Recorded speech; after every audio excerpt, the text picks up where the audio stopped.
Good morning, Islam. Assalamu alaikum. I want to discuss a few things out in the public view that a lot of people get in a lot of misunderstanding about. When you pertaining to freedom, love, truth, peace, freedom, and justice, there's no need to be radical. There's no need for nobody to show up in courtrooms, making, taking the court and putting it in a disordered position, making the judge feel uncomfortable, and all this kind of foolishness. These things have to stop because various people that are moving forward are doing it in a peaceful demonstration, such as, and in one saying it used to be said, that the pen is mighty than the sword. With that, I'm going to say peace.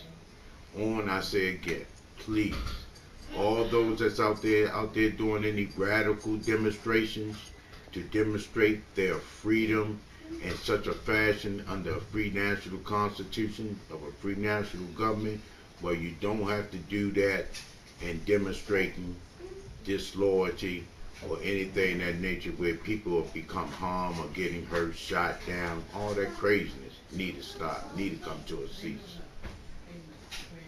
Another thing I want to discuss is about there are various demonstrations I've been noticing that have been going on in the courtrooms and watching it on various programs such as YouTube, Google, a lot of different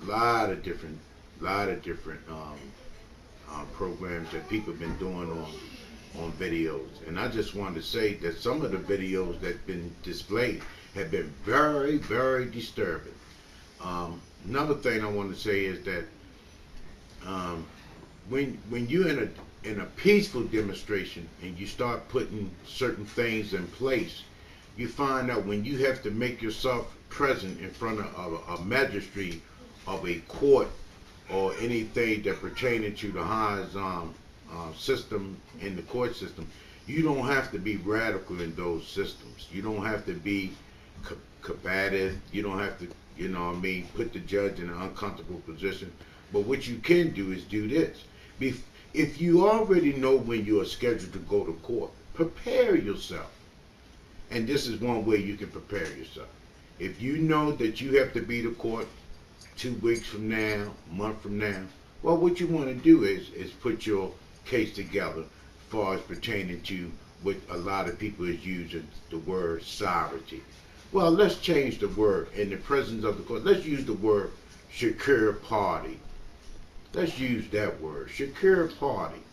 Let's use that. That's a powerful word. Even though a lot of people, you may not hear it in a lot of people demonstration, secure party, or the word executor.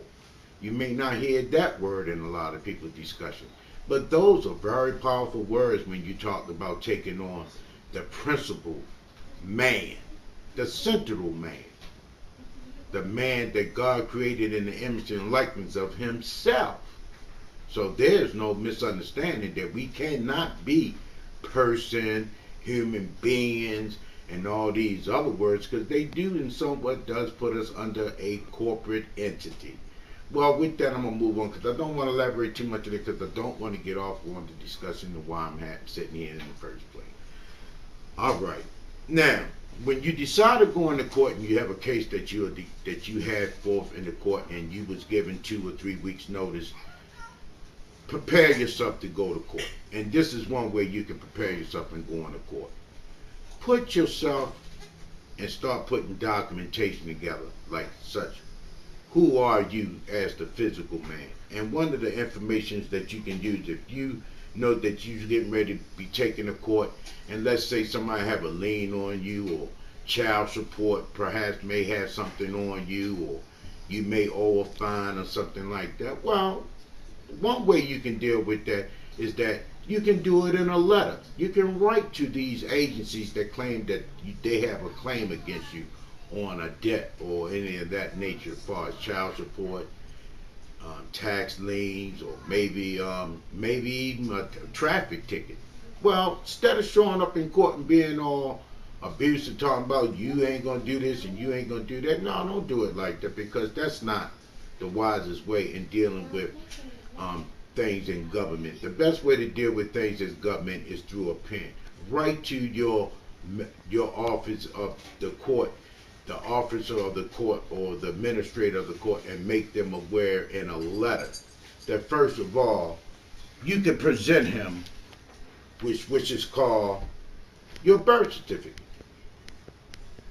You can submit this in court before you even show in the presence of the judge your birth certificate.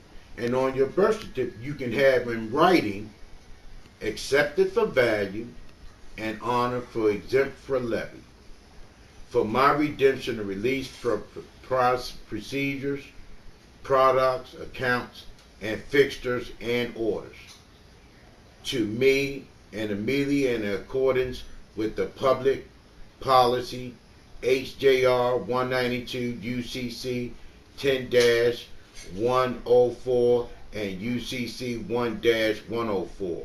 Exemption ID number, which could be your personal social security number.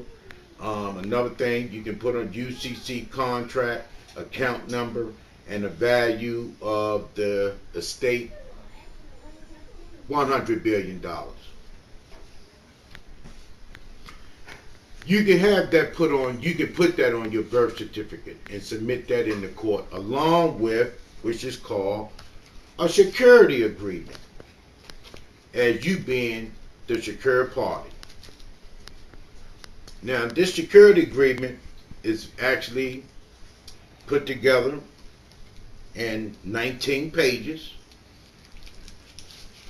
I find this security agreement a very excellent instrument to use in making them aware that you are the secured party. But like I said before, you want to be able to take these documents, get them processed, have them notarized, and then you want to put them on public record. You put these things on public record, and then you was to then receive a court order or some kind of court summons to appear at court. At least these documents are already be on public record, and before you show in the presence of the court, you can submit that to the chief judge of your courtroom and submit it in weeks before you have to appear, to give them the opportunity to know who they're asking to come forth, because they're not asking for the they asking for, in all capital letters, the straw man, the debtor, as they would say. But you, your case being a physical man, you can't be the debtor. You have to be the creditor. And like I said, and one way that explains that you are the creditor is based on the policy of HJR 192, UCC 10-104, and UCC 1-104, and the UCC contract trust account. These things and other instruments that you can use in pertaining and sending documents into the court that you can put together and make it showing that you are the administrator, the secured party, the executor, the grantor of your estate by doing it, and which is called a form which is called the executorship. And this executorship gives the courts and the various agencies what role you play as the physical man pertaining to your estate, and not have them being your trustees. Another thing I want to talk about, as I was studying, I went into the one-on-one MOORS, and as I was reading in the one-on-one, I was just kind of, and what dawned on me about this whole thing was that dealing with the physical man. When I go into the one-on-one of the Moorish Scientific Divine National Movement Incorporated, INC, the Moorish Divine National Movement Incorporated. Let me say that again. The Moorish Science Temple Divine National Movement Incorporated, the Divine National Movement of North America. I want to state that in number 55 in our one-on-one, it says this: what is the first what is the name of the first physical man? So he's saying, what is the name of the first physical man? All right, now we know in our studies his name cannot be used by those that slave to sin. All right, those of us that's in the Moorish Science Temple, those that study the 101, those that sit with the divine ministers of the organization, and they give a pretty much a clear understanding about the physical man. Well, the physical man is you. It's not nothing that's on paper in all capital letters. You cannot be that, because that is the fictional character. But you yourself being the physical man, you don't write your name in all capital letters. You write your name in all uppercase and lowercase letters. All right. But you notice when contracts come in, or bills come in and things of that nature, these things come in under you in capital letters, demonstrating that's a straw man title. That cannot be you. That's a fictional character. But you can become the administrator of that by simply filing paperwork in the right proper agency that it needs to be filed in, to make them know that you are the administrator, you are the grantor, you are the executor of your own estate. All right. Now, elaborate more on this. What is the name of the physical man? His name cannot be used only by the executive rulers of the AC of the MST of A. Now, those of us that attend our meetings know that that is the Moorish Science Temple. That is the Adept Chamber of the Moorish Science Temple of America, Third Heaven.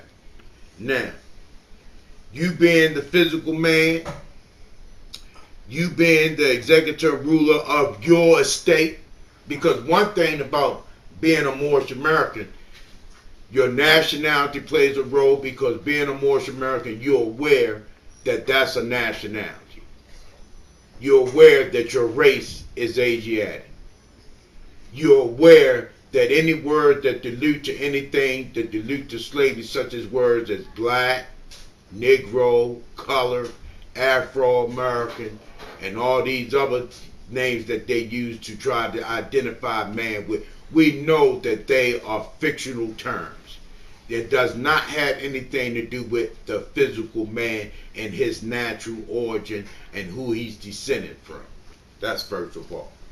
Now, another thing I want to touch on is that when we go back and read out of the great meeting is on the Young Moorish National Business League, you'll notice that, and when you open up the book, it talks about the citizens of all free national government, according to their national constitution, are one family and bear one free national name. Those who fail not to recognize the free national name of their constitutional government are classed undesirables and are subject to all inferior names, abuses, and mistreatment that a citizen care to be bestowed upon them, and it is a sin for any group or any nation to violate a national constitutional law of a free national government and cling to names and principles that dilute to slavery. Now, he making that aware to people to let them know that if you want to be recognized by any government or any agency or any of these so-called agencies that's under the so-called colorful laws of the state that they reside in, you want to do that. You want to establish your place and make it known to them that you are the physical man. You are the free, natural, Moorish American man. You are that central man. You are that man that's ministrating for the debtor that is in all capital letters, which is your straw man name. Now, a lot of other things that I noticed a lot about Moors is that they have various different names that they use in dealing with their culture. But it's not the names that are on their birth certificates. Well, all right. Now, I was always taught, Mo, it was no need for you to change your last name, add the E-L or the B-Y to your last name as a suffix to show that you had came forth and proclaimed your free national name under a free national government. The only way you can do that is through the Moorish Scientific Divine National Movement of North America and proclaiming your nationality. I'm talking about the so-called black community or African American community. That organization is really found on the principle of teaching you your free national name and your nationality and the race that you are descended from. Another thing about the organization, when those that are instructing and teaching right, they will also come to find out in the prophet's lessons, he will want you to go forth in the government and let them know and make them aware that you are the physical man under your free national name and birthright. Now, the way you have to do that, like I said before, you have to put various documents together. You have to make them aware. First of all, you have your nationality papers. You have your national identification card. You have some of us have sometimes what is called a live birth certificate correction. All came from the Moorish Science Temple. All right, that's excellent to have all those documents. But there's something else missing. With all those documents, the state that you reside in still control your birth certificate and social security card. Now, if you saying you under a free national government and you're a sovereign and the state that you reside in doesn't have jurisdiction over you, well, in one way, no, they don't have jurisdiction over the physical man. They don't have jurisdiction over the man that came forth and proclaimed his nationality and made it known to the various agencies of the local, state, and federal government that he is under his free national name and divine creed. So he wouldn't be on what we talked about when we read from the Moorish, from the young man Moorish National Business League. And like I said, now, hear this again. I just want to read this again so we'll stay on subject with this because this is very important. The citizen of all free national government, according to their national constitution, of one family bearing one free national name. Those who fail to recognize their free national name of the constitution government class it as undesirables and are subject to all inferior names, abuses, mistreatment that a citizen cares to store upon them. And it is a sin for any group or nation of people, which, another thing I want to elaborate that, group of nations. The word people, the way the word people is identified in today's language when you're dealing with certain corporate entities, they look at the word people, citizen, human being as being a part of their colorful corporation. That's why when you go to the prophet lesson under number 55, he talk about if you are any member of the Moorish Science Temple, Divine National Movement, Incorporated, number 13, well, I don't want to say number 13. Oh, man, I messed up when I said number 13. Can we erase that, sir? Erase that, man. Erase that, bro. I ain't putting no numbers on this thing. Oh, brother. Oh, no. We ain't going out like that, Sean. Because they just found bankrupt. They just found bankrupt, y'all. Y'all catching this on? But what I mean, they turned to some more. Maybe he's so sad. He probably somewhere. He should be somewhere crying his heart out, asking somebody to be a little lean with him. But how you gonna take a divine national and put it on a death? No. Erase that. Don't keep that in there. I'm just having fun. You ain't keeping that in there, Steve. Steve, don't be slick, Steve. I know you good. See, that's my video man. He tried to catch me off guard. Because sometimes I could get off sometimes. They like to catch me like that. Because right now, they know I'm being humble right now. But getting back to the lesson I was stating before, when you go back and you start and you go into the young man Moorish National Business League, you will understand that when he talk about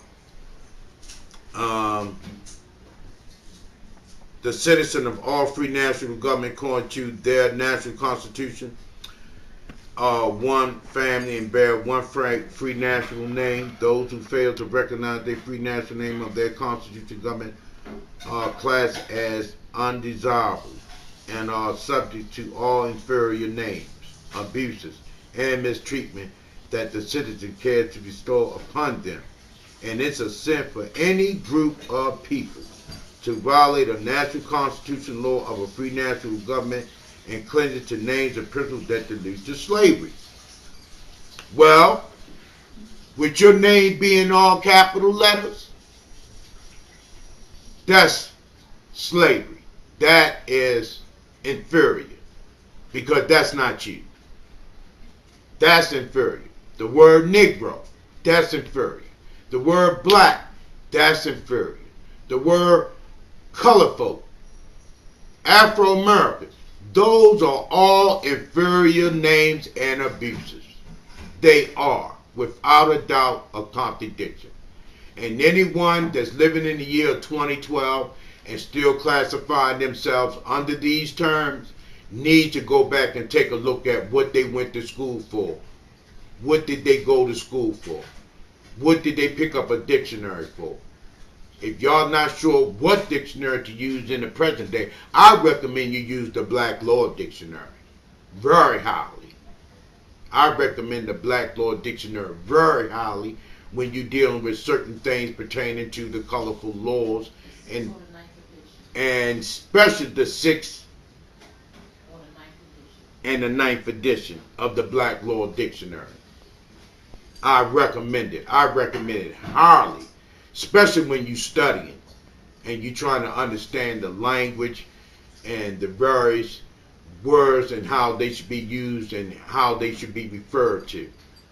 All right, let me move. I try to keep my conversation simple. I am not a very good communicator with far as big words. I'm not gonna get into no big words. I like to have conversation with people based on simple things, the simple ways of life, the simple things of life. What is the name of the first physical man? His name cannot be used only by the executive rulers of the AC or the MST of A. What are the words of the AC of the MST of A? Add that chamber of the Moorish Science Temple, America, third heaven. Now, when I first came into the Moorish Science Temple, I ran into numerous of brothers and sisters, sheiks and sheikesses, grand sheiks and chairmans, divine ministers and governors. And they are actually at that chamber, meaning that they are officials of the Moorish Science Temple. They are the administrators of the organization. And I just wanted to say, if they are the executive rulers of the AC or the MST of A, how is it that you still, in some essence, still have your name in all capital letters caught up into the straw man chattel? How can you consider yourself ADAP member if you yourself is still caught up in chattel property? Now, my understanding is that if you saying you a member of the Moorish Science Temple, you are executive ruler, you should know the difference between the physical man and the fictional man, or the fictional character, the fictional people, the fictional citizen. Anything that's in capital letters, y'all know that's a fictional chattel entity. You can't even call it a person, a human being. You can't call that nothing but an entity. Anyone that's that are executive rulers of the Moorish Scientific Divine Natural Movement already know in their lessons that anything that's in capital letters are fictional entities, that the physical man do not have anything to do with. All right. Now, I don't want to get off the subject, but I want to move into another subject, and I want to talk about on page number 2 of the Young Man Moorish National Business League. When you read this literature, you have to understand that this literature was printed in around 1913. From my understanding, around 1913, and it was put into the government when the prophet came on the scene and proclaimed our flag, proclaimed our free national name as being Moorish Americans, descended from the ancient Moabites who inhabited the northwest and southwestern shores of what we call today North America. Ancient name for the land, Amexium. I want to say this, and I want to read from this, because this is another topic that a lot of Moors don't really talk about either, but I want to talk about it, because a lot of Moors is really on the impression that they getting money. Well, I don't want to spoil your fun. If you are having fun out there thinking that you have money, well, here's the rude awakening. Here it comes. It is Federal Reserve notes. It is not money. It's legal tender. It's not currency. That's why it's very important that you go into the 6th edition and the 9th edition of the Black Law Dictionary and study the terms legal tender, promissory note, the term note, and the term money, and the term currency. You need to understand that North America is not functioning under currency.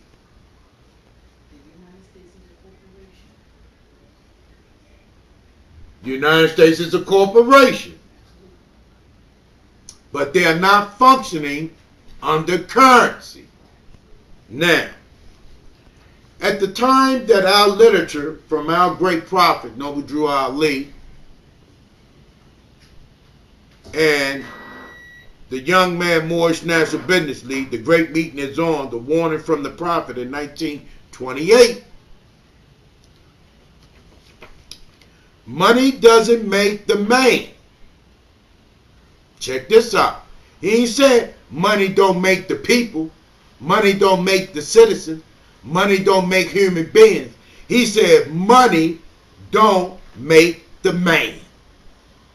It is a free national standard and power that makes a man and a national and a nation. The wealth of all nation governments, gold and silver, commercial belongs to the citizens along with your national citizenship by names and principles. Wow. Man, this is deep. Wow. Man. Something happened, y'all. Something happened when the time that this was printed in this pamphlet and the times that we're living in today, something happened. Something corrupt, something fraud, something that is an illusion. And it done played on the hearts and soul of man and woman. Man, well, Let me tell you what happened.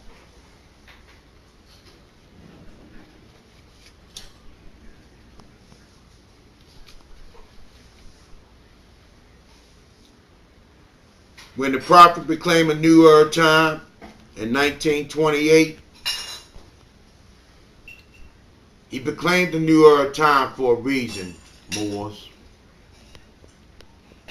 To make us aware that it was time for the government to recognize that they had been doing some fraudulent things. He came to them with honesty, truth. He came with them with love, truth, peace, freedom, and justice.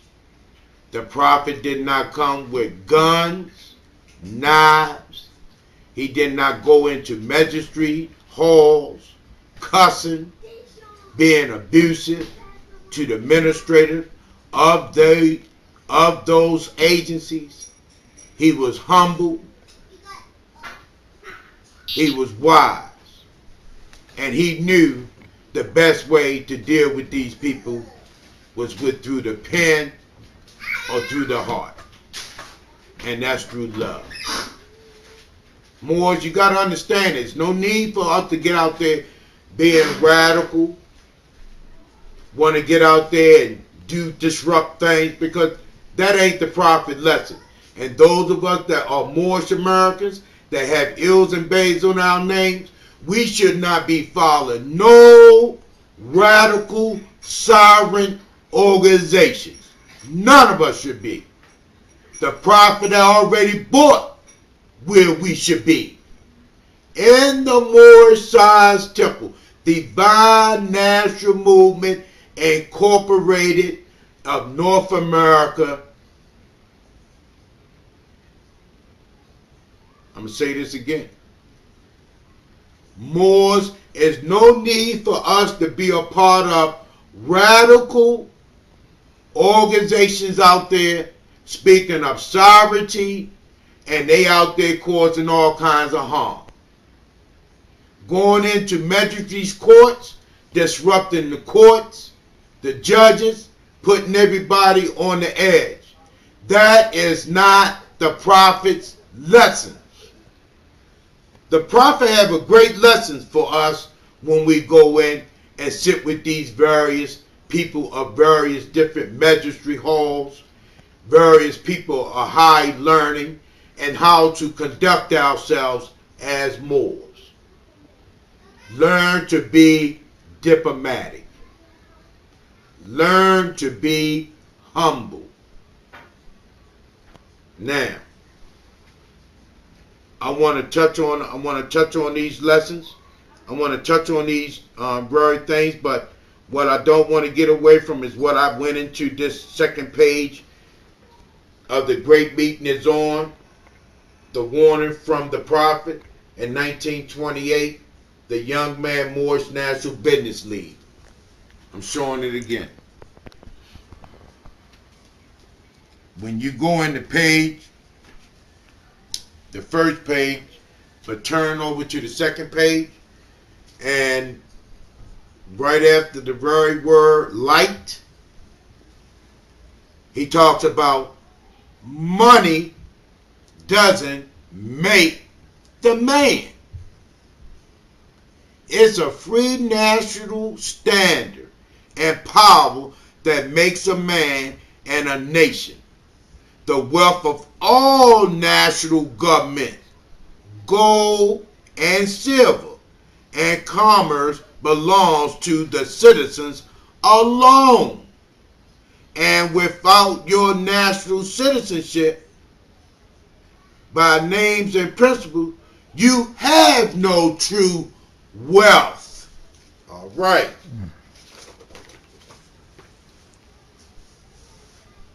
Well, I just want to put it out there again. The rude awakening is this. After the prophet proclaimed a new time on them and told them what his purpose was in uplifting fallen humanity and waking his people up to their free national standard to be recognized by the government in which they live, Well, guess what? The government found bankrupt. Yep. The United States of America filed bankrupt in 1933. And when they did this, it was an executive order that came down from the President of the United States of America to take gold and silver out of circulation. Wow. Now check this out, Moors. I want y'all to understand this, because this is very serious. Very serious.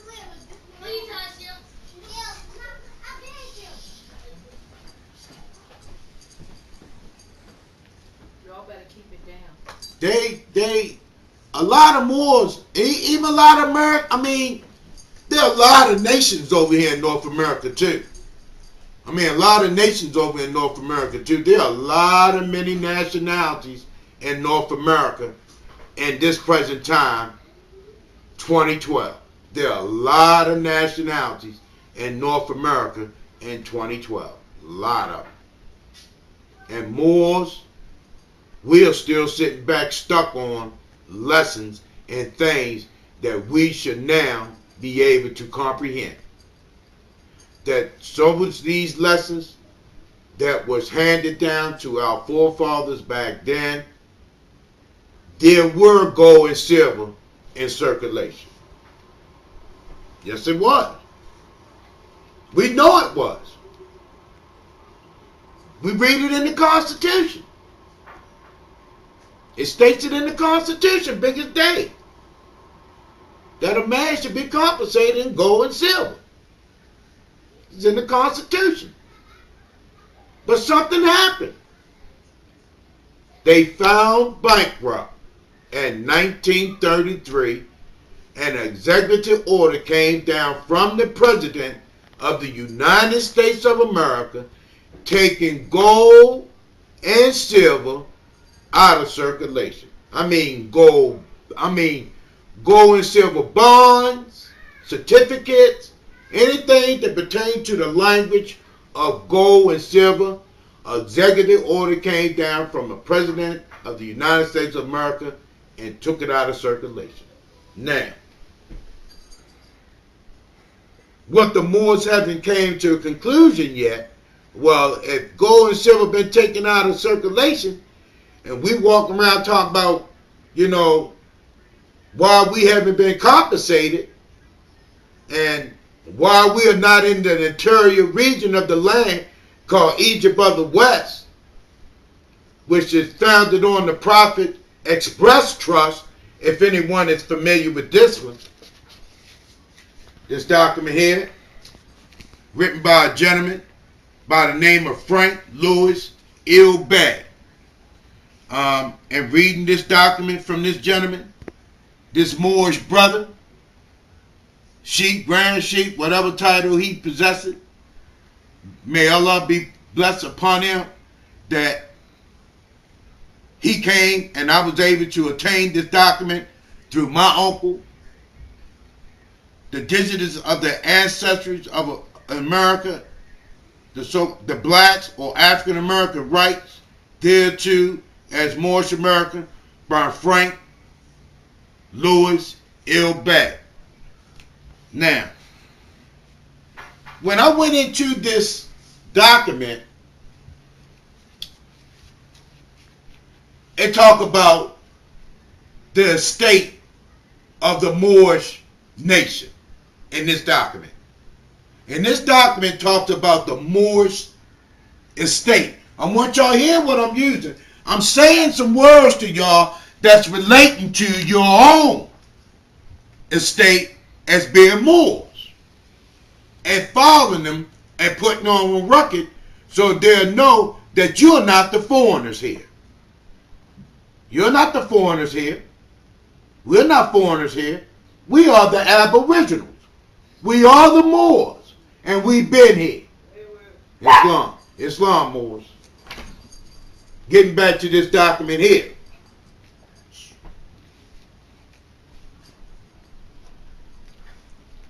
This document talks about the direction that the prophet had came across when he went into the Geneva Convention in Mexico, and various people that were there. I don't know if any of y'all Moors, excuse me for a minute, I'm just going to step away because I want to grab this one literature.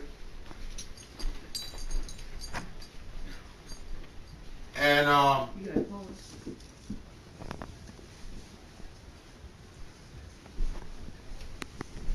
this one literature that I want to talk about. And in this book, you know, I read literatures, I read various different books just to try to get an understanding of what's really been going on from the perspective and what I have been studying. This is personal, self-examined studying I did myself over the years of being in the Moorish Science Temple, the Divine Natural Movement of North America. In my various studying and research, I had came across another book, which is called the Motalk Book of the Dead by Peter Moon. Now, those of y'all that can get the book or can borrow the book, or even you may even go in and type on the computer and the book may come up with some of the language in it to give you an idea of what I'm talking about when the prophet talked about the Moorish Estate and why it's so important for us to take ourselves out of chattel property. Take ourselves out of chattel property. There's a process that has to be done to do that, Moors, other than just getting your nationality cards and getting your natural registration certificates and the oath of amnesty and standing between the two flags. I find out, and with all that becomes other responsibilities and other things that you have to do to make all that become a complete circle. Now, I know there are various Moors out there that carry various different types of documents stating about their Moorish heritage, their identity as being Moorish American, their race being Asiatic. That is beautiful, you know, because whatever it's going to take for us to go out in the community and be able to let somebody know that we can no longer keep walking around in the year 2012 cleansing the names and principles that does dilute the slavery. But also, Moors, once we come to the realize that we had done that, now we have to do something else. We have to go back to these government and federal agencies where they hold our birth certificate and social security card as being chattel property, which they say that's us. Well, guess what? That can't be me if that's in capital letters, but being though that it is me, well, I'm now taking possession of it as being the physical man and a member of the Moorish society, as well as knowing about my Moorish estate. Now, I'm going to touch a little bit on your personal estate, but I just want to touch a little more about the prophet talk about us and the Moorish estate as a nation of people. And in the language, you're going to hear the word sovereign. Yes, you are. When you study the prophet lessons and everything pertaining to a nation of people, the word sovereign is going to come up in the language. But you have to understand the word sovereign, or the word sovereign.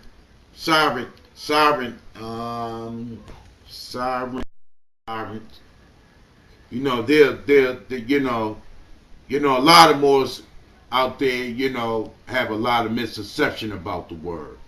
You know, unfortunately, I don't know how they could. If you examining yourself and you study the prophet lessons, he does mention the word sovereign in his lessons. And I heard Moore say, well, the prophet say he's sovereign. Yes. Well, if he's the prophet and he's the messenger that came forth to bring us the everlasting gospel words of Allah, and he brought that to his nation of people, don't that make his people sovereign? Don't that make his nation of people sovereign? Yes, it does. Because he's sovereign. And I heard many of you more say that. Well, the prophet is sovereign. Well, guess what? He made you sovereign too. But you have to proclaim your sovereignty by yourself so you'll know, and that the various agency know that you are the physical man. You are the secure party. You are the administrator. You are the grantor. You are the executive of your own estate, not them. And you never appointed them. You never said to them that you made them your trustees. Now, there's a way that can change that.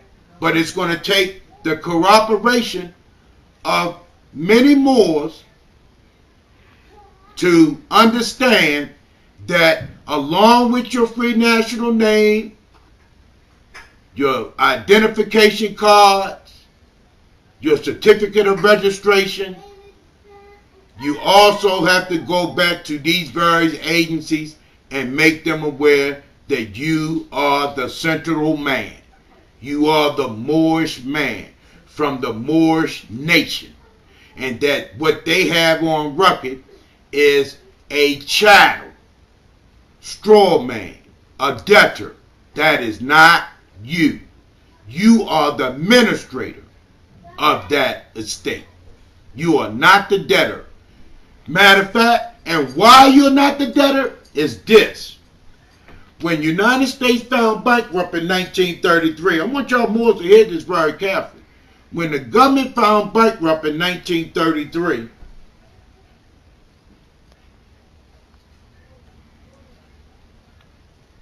and took gold and silver out of circulation, the government is now belongs to the creditors, not the debtors. Guess what, Moors? The creditors is us, because we are in our own land. The prophet isn't found bankrupt. There shouldn't be no organization that the prophet brought forth to save the nation, to keep from being oppressed by other nations, or falling under the jurisdiction of some foreign entity. The prophet brought our authority, demonstrating our authority under the charter, warrant, disposition. He demonstrated to the government that by them not fulfilling certain executive will orders that came down from another president during the 1861, 62, 63, 64, 1865. There were mandates, executive orders handed down, and these orders was handed down as a War Power Act to be executed for the salvation of the Moors. So once we came forth and proclaimed our free national name and became a nation within a nation, we supposed to have inherited the land called Egypt of the West. A lot of y'all Moors may not be familiar with those, but you can read about it, this Egypt of the West in the great interior region, and one of the greatest documents that was publicized in America's history is called The Great Conspiracy, written by John A. Logan. And another literature that speaks, like I said before, speaks about our state, written by the gentleman, by Frank Lewis Ilbay. And another thing, that brother had done his work and done his study so deep that he came across all this by reading from the Moorish Circle 7, where the prophet talked about the Moorish Estate. Let's touch on that a little bit. You know, let's touch on that a little bit. I want to touch on that a little bit.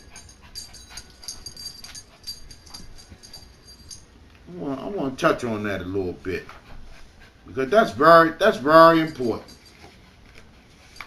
And Moors, those y'all have the Circle 7.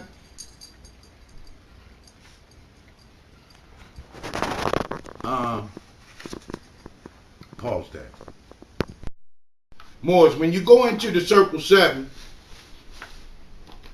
when you go into the Holy Quran of the Moorish Science Temple of America, Circle 7, by the noble prophet Drew Ali, by the guidance of his father, God Allah, the great God of the universe, to redeem man from their sinful and fallen stage of humanity back to the highest plane of life with his father, God Allah.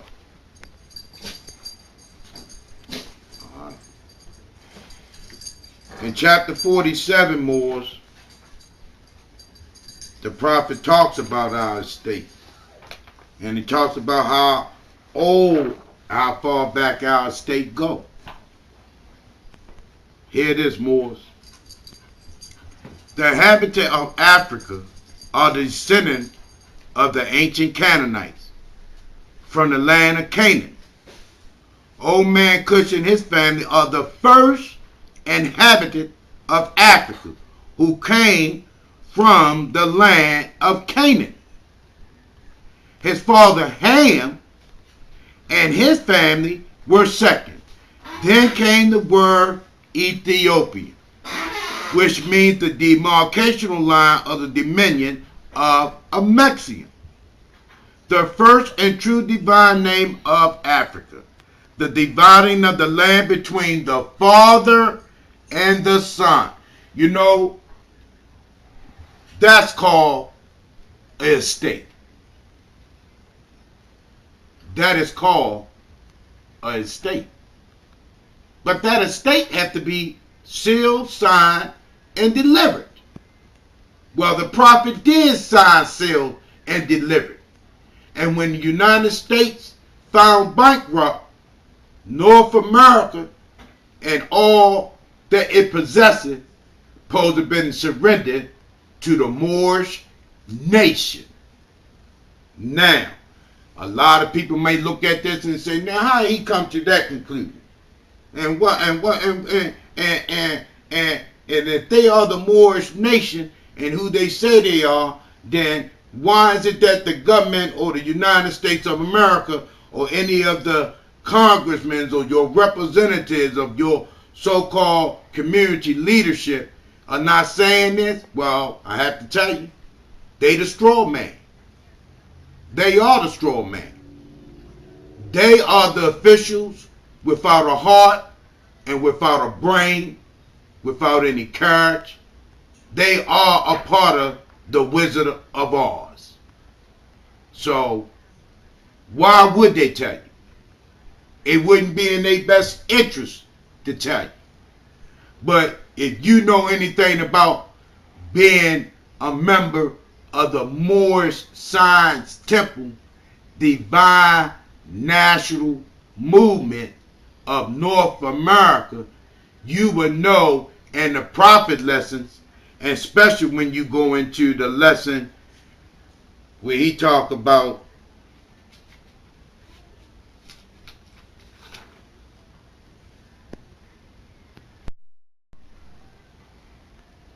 I was just reading a few minutes ago, but I'm not going to say that Moors are men that are upright, fearless, and independent. Now, if knowing that's the case, I ain't saying if. I ain't using the word but or maybe or was we. No. When you become a self-aware, central man and become aware, central divine, and knowing that Allah brought forth this divine messenger to teach you to repent from your sinful ways, you know in his lessons, he's not giving you anything that's going to put you in the chattel property. He's not going to give you anything that makes some other nation have jurisdiction over you. He's not going to give you anything that makes you slave to any other man. Because Allah never gave man any power and authority over other man. With that, I'm moving on and I'm going to get back to this. The dominion of Cush. Excuse me, I want to go back. The first true and divine name of Africa. The divine name, the divine of the land between the Father and the Son. Just like your father, you had parents. Your parents leave you an estate. Well, guess what? If they don't leave a will or don't leave it signed, sealed, and delivered to you, you will not know that your parents left your estate. And if your parents are still under chattel property and they pass form, the state of Maryland become a trustees over their estate even long after your parents passed away, because you haven't came forward and proclaimed your estate. Moors, and like I said before, all this I'm talking about is in the prophet's lessons. When he talked about the Egypt and the capital empire of the dominion of Africa, he talks about it in that. He talks about it, your Moorish Estate. Now, I want to touch on this a little bit, since we're talking about estate, and then I'm going to go back to some other lessons, and I'm going to take 5 and take a look at this video and see how it looked before we, do anything. We'll see if we got to tweet it or anything. He talks about, check out the titles. In the context of this literature, the early American tenants. Check this out. The early American tenants, the early European rival in America, the establishment of the United States, the source of the United States American and sovereignty, the real reason sovereignty was confirmed upon the so-called Indians, the true owners of the land, early Americans and its early inhabitants, titles to the land, who historical as well as evidence attesting the beginning and the old of the first Americans, the early relationship of the word Negro, black, and Moors, the capital empire of the world, the original land division, the devotion of the joint tenants, and the vast estate in the Moors, the estate vast and a proper our authority, the comments of the said free estate to the Moorish American and their express trust, the trustors relinquishing control and ran the trust property to the trustees. Now, Moors, those words is in the brother's literature